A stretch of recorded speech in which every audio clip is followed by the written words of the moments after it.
యెషయా గ్రంథము 62వ అధ్యాయము.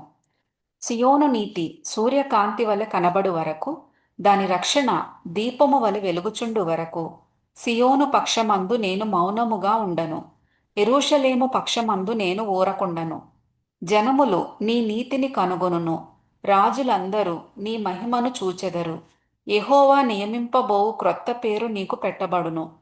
నీవు యెహోవా చేతిలో భూషణ కిరీటముగాను, నీ దేవుని చేతిలో రాజకీయ మకుటముగాను ఉందువు. విడువబడిన దానివని ఇక మీదట నీవనబడవు, పాడైనదని ఇకను నీ దేశమును గూర్చి చెప్పబడదు. హెప్సీబా అని నీకును, బ్యూలా అని నీ భూమికిని పేర్లు పెట్టబడును. యెహోవా నిన్ను గూర్చి ఆనందించుచున్నాడు, నీ దేశము వివాహితమగును. యవ్వనుడు కన్యకను వరించి పెండ్లి చేసి కొనునట్లు, నీ కుమారులు నిన్ను వరించి పెండ్లి చేసి కొనెదరు.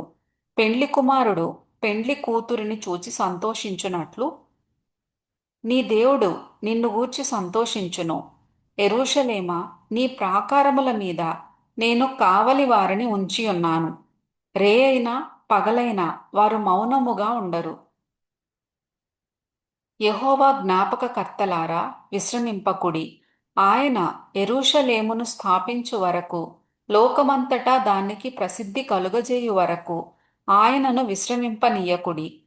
తన దక్షిణ హస్తము తోడనియు బాహుబలము తోడనియు యెహోవా ఈలాగున ప్రమాణము చేసెను. నిశ్చయముగా ఇకను నీ ధాన్యమును నీ శత్రువులకు ఆహారముగా నేనియ్యను. నీవు ప్రయాసపడి తీసిన ద్రాక్షారసమును అన్యులు త్రాగరు. ధాన్యము కూర్చిన వారే దాన్ని భుజించి యెహోవాకు స్తుతి చెల్లింతురు. పండ్లు కోసిన వారే నా పరిశుద్ధాలయ మంటపములలో దాని త్రాగుదురు. గుమ్మముల ద్వారా రండి రండి, జనమునకు త్రోవ సిద్ధపరచుడి. రాజమార్గమును చక్కపరచుడి చక్కపరచుడి, రాళ్లను ఏరి పారవేయుడి.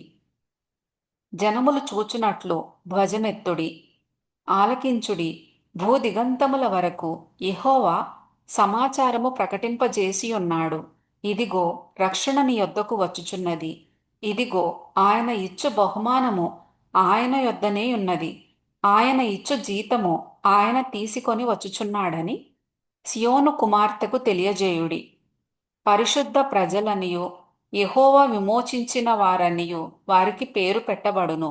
యెరూషలేమా, ఆశింప తగిన దానవనియు విసర్జింపబడని పట్టణమనియు నీకు పేరు కలుగును.